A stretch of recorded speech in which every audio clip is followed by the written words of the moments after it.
Hello guys, तो welcome back again in a new video. चलिए आज हम आप लोगों को बता दे रहे हैं कि 3-4 चीज़ आज सीखेंगे हम लोग।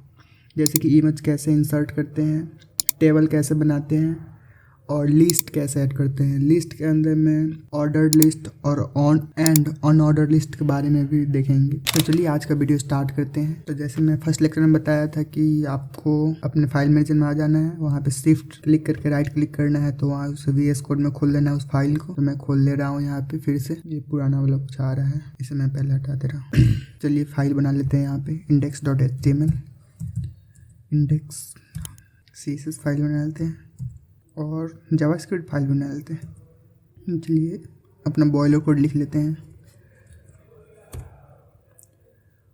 तो बॉयलर कोड के अंदर इमेज इंसर्ट करना आप लोगों को बताना है। तो चलिए इमेज मैं आप लोगों को डाउनलोड करके दिखा दे रहा हूँ। इमेज है मेरे फाइल में या नहीं वो भी देख ले रहा हूँ। चलिए गूगल से डाउनलोड कर लेते हैं कुछ भी इमेज। मेरे नेटवर्क अभी काम नहीं कर रहा है, तो मैं मेरे पास जो PC में सेव है वही देखता हूँ कोई इमेज है मेरे पास क्या है। तो चलिए मैं इसी का यही इमेज ऐड कर लेता हूँ। तो सबसे पहले इसको मैं अपने वो फाइल में लेके चले जाता हूँ जहाँ फाइल में जिस फाइल में मैं अभी बना रहा हूँ। यहाँ पे जो फाइल है इसी फाइल के अंदर रख लेता हूँ उस इमेज को। तो अब वो वहाँ VS कोड में भी शो करेगा क्योंकि मैं सेम फाइल में रखा हूँ। यहाँ पे देखिए दिख रहा है ना। तो चलिए इमेज ऐड करने के लिए हम लोग इमेज SRC का यूज़ करते हैं। जहाँ जैसे कि यहाँ पे मैं टाइप करेंगे इमेज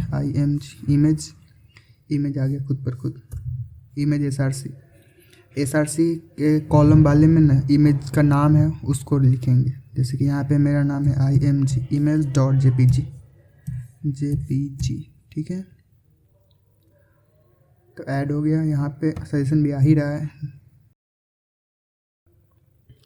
और अल्टर के अंदर कुछ भी लिख देंगे। जैसे कि मेरा इमेज है ग्रीनरी के पार्क का है, तो PARK पार्क, सॉरी इधर लिख दिए, यहाँ लिखना चाहिए था PARK पार्क का इमेज है। तो चलिए इसे अब देखते हैं। इमेज यहाँ पे आ गया है, ओपन इन ब्राउज़र। अब आप लोग बोल रहे होंगे कि इसे ये अल्टर के अंदर क्या लिखा है, क्यों लिखा है पार्क। अल्टर के अंदर इसलिए लिखे हैं क्योंकि मैं इसे थोड़ा सा दिखा दे रहा हूँ आपको क्यों लिखा हूँ। इमेज 1, जैसे कि ये इमेज का नाम तो है नहीं यहाँ पे। मान लीजिए किसी कारण से इमेज आपका लोड नहीं हो पा रहा है नेटवर्क की वजह से या फिर किसी भी इशू से, तो व्यूअर को पता चलेगा कि इसे इमेज क्या चीज़ का लगा हुआ है। जब पार्क का लगा हुआ है तो पार्क लिख के आ रहा है यहाँ पे, देख रहे हैं ना। इसीलिए मैं अल्टर में लिखे हैं पार्क। आप कुछ भी लिख सकते हैं इमेज के बारे में कि इमेज में क्या दिखाना चाहते हैं। यदि नेटवर्क इशू वगैरह आए तो मैं यहाँ पे हटा दे रहा हूँ। अब इमेज आ रहा है अपना। चलिए इमेज SRC इमेज के अंदर हम लोग इनलाइन CSS भी ऐड कर सकते हैं। जैसे कि यहाँ पे मैं ऐड कर दिखाता हूँ। हाइट इक्वल्स टू 280 कर दे रहा हूँ, 280 पिक्सल ठीक है। तब देखते हैं चेंजेस हुआ है ना, छोटा हो गया इमेज, दिख रहा है ना। और बड़ा कर सकते हैं यदि चाहे तो आप 5000 और अगर बड़ा हो गया, देख रहे हैं ना 580 कर दे रहे हैं। अब सही है। 5 करने पर देखिए कितना छोटा हो गया इमेज। 50 इतना बड़ा, 500 इतना बड़ा। इसके साथ साथ आप करस्पॉन्डिंग हाइट और विड्थ भी चेंज कर सकते हैं। विड्थ भी सेट कर सकते हैं अपने इमेज का। जैसे कि मैं यहाँ पे विड्थ के अंदर में डाल दे रहा हूँ कितना 500 ठीक है। यहाँ पे हो गया 5। अब विड्थ भी डाल सकते हैं। जैसे कि मैं यहाँ पे डाल दे रहा हूँ विड्थ WIDTH विड्थ में 2000 दिख रहे हैं ना। चौड़ाई फैल जा रहा है इमेज। 20 में और पतला है एकदम, 2 में और पतला, मतलब कि विड्थ छोटा हो गया इसका। तो आप इमेज में विड्थ हाइट सारा कुछ डाल सकते हैं। लेकिन मेरा रिकमेंडेशन है कि आप किसी भी एक को सेट कीजिए, हाइट या फिर विड्थ, ताकि आपका इमेज डिस्टॉर्ट ना हो। जिस तरह से यहाँ पे डिस्टॉर्ट हो जा रहा है, पूरा इमेज ख़राब हो जा रहा है, एस्पेक्ट रेशियो मेंटेन रहे। तो मैं यहाँ से विड्थ हटा दे रहा हूँ। अब सही लग रहा है। तो इमेज हो गया। आप नेक्स्ट पे चलते हैं, टेबल ऐड करना सिखाते हैं। चलिए नीचे आते हैं, इंटर। यहाँ पे टेबल टैग ही होता है। टेबल के अंदर मैं लिखता हूँ चलिए कुछ भी लिख लेता हूँ, टी आर से टेबल रो है इसके मतलब, टी आर लिखा हूँ यहाँ पे टेबल रो, जैसे कि टेबल में रो वाइज लिखाएगा, इसमें कुछ ऐड करेंगे हम लोग। तो टेबल के अंदर पहले मैं हेडिंग कुछ लिख ले रहा हूँ। हेडिंग के लिए टी एच, टेबल हेडिंग में अबाउट माई सेल्फ लिख लेता हूँ, अबाउट माई सेल्फ। ठीक है, टेबल हेडिंग। उसके बाद टेबल रो में आते हैं। टेबल रो में डाल दे रहे हैं नेम क्या है, नेम, और नीचे भी डाल दे रहे हैं राहुल पलटिया। आप लोग अपना नाम भी कमेंट कर दीजिए ताकि मैं आप लोग का नाम भी इसमें यूज़ कर सकूं। ठीक है, तो टेबल रो हो गया। कुछ किस तरह से दिख रहा है यहाँ पे देख ले रहे हैं आप लोग, name Rahul, about my self. यहाँ पे राहुल और नेम सेम लाइन में आ रहा है। यदि आप इसको नीचे लेके आना चाहते हैं तो यहाँ पे ब्रेक BR टैग होता है जिसमें ब्रेक के लिए यूज़ करते हैं, BR यूज़ किए, देखिए ब्रेक होकर नीचे आ गया यहाँ पे राहुल। तो ऐसे भी कर सकते हैं आप। TD में टेबल डेटा का यूज़ करते हैं, TD होता भी है, TD भी एक टैग होता है TD, जिसके अंदर हम कुछ डेटा लिखते हैं।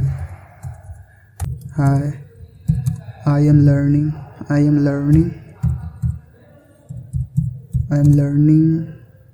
Web development.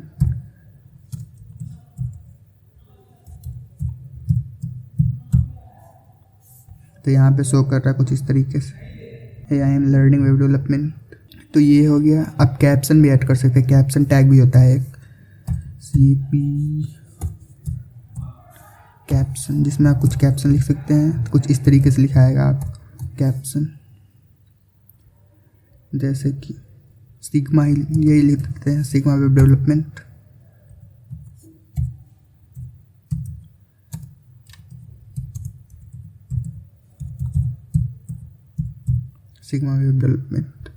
तो कैप्शन कुछ इस तरीके से आपका आएगा। और लिस्ट ऐड करना भी सिखा दे रहे हैं आप लोगों को। लिस्ट दो प्रकार के होते हैं मेनली, एक ऑर्डर्ड लिस्ट, एक अनऑर्डर्ड लिस्ट। तो मैं पहले अनऑर्डर्ड लिस्ट दिखा रहा हूँ पहले, ठीक है। तो अनऑर्डर्ड लिस्ट के लिए हम लोग UL डालते हैं, वैसे ही आ जा रहा है अनऑर्डर्ड लिस्ट। UL मतलब अनऑर्डर्ड लिस्ट। अनऑर्डर्ड लिस्ट के अंदर में हम लोग कुछ लिखते हैं, जैसे कि लिस्ट बना करके लिख ले रहे हैं। चलिए, लिस्ट के लिए LI यूज़ करते हैं। लिस्ट के अंदर चलिए नेम लिखते ही हैं, मोहित, MOHIT मोहित, ठीक है। LI लिस्ट और बना ले रहे हैं, राहुल ही लिख ले रहे हैं। आप लोग अपना नाम ज़रूर कमेंट में बताइएगा ताकि मैं यूज़ कर सकूं। तो देख रहे हैं आप अनऑर्डर्ड लिस्ट यहाँ पे यूज़ किए हैं, तो इसलिए पॉइंट में आ रहा है, जैसे कि यहाँ पे आ रहा है ना पॉइंट में, लिस्ट के फॉर्म में पॉइंट में आ रहा है, डॉट। चलिए आपको ऑर्डर्ड लिस्ट दिखा रहे हैं, ऑर्डर्ड लिस्ट किस तरीके से होता है। तो चलिए ऑर्डर लिस्ट के लिए OL यूज़ करते हैं। ऑर्डर लिस्ट के अंदर हम लोग यही डाल देते हैं सेम लिस्ट अपना, Ctrl+C, यहाँ पे आके Ctrl+B डाल दे रहे हैं। तो आप देखिए यहाँ पे ऑर्डर लिस्ट में ऑर्डर में आ रहा है, 1 2 3 लिख करके आ रहा है। तो कुछ इस तरीके से आप सॉर्ट कर सकते हैं, किस तरीके का आपको चाहिए लिस्ट। मैं जो दिखाना चाह रहा हूँ वो देख ही नहीं पाए। टाइप चलिए यहाँ पे 1 2 में ABCD में आप लिख सकते हैं, जैसे कि यहाँ पे चेंज कर दिया तो मैं ये देखिए ABCD में आ गया, ABC। इस तरीके से आप छोटा ABCD में भी लिख सकते हैं, जैसे कि यहाँ पे चेंज करके मैं छोटा ABCD लिख रहा हूँ A। तो ये देखिए small a, small b, small c में वो कर रहा है। सिमिलरली यहाँ पे अनऑर्डर्ड लिस्ट में भी आप कर सकते हैं। अनऑर्डर्ड लिस्ट के अंदर जाते हैं, टाइप करते हैं DY, type equals to square. यहाँ पे क्या बन के आ रहा है, सर्कल बन के आ रहा है ना, यहाँ पे स्क्वायर बनाते हैं। चलिए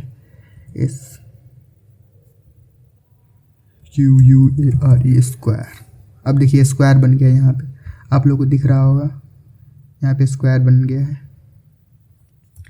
डिस्क बनाते हैं, DISC, डिस्क शेप हो गया।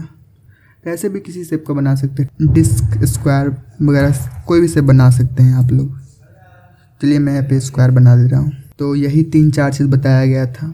अभी हम लोग कोड विद एरी के लगभग 7-8 लेक्चर तक का कंटेंट देख चुके हैं, जो कि लगभग 2 घंटे का कंटेंट है, जो हम 3 लेक्चर में ऑलरेडी सारा कॉन्सेप्ट बता चुके हैं। अब कुछ लोग कमेंट कर रहे थे कि वेबसाइट कब बनाएंगे। भाई बनाएंगे वेबसाइट, आप लोग टेंशन न लीजिए। कुछ इस तरीके से अपना दिखेगा। तो चलिए मिलते हैं अब नेक्स्ट वीडियो में। तब तक के कीप लर्निंग।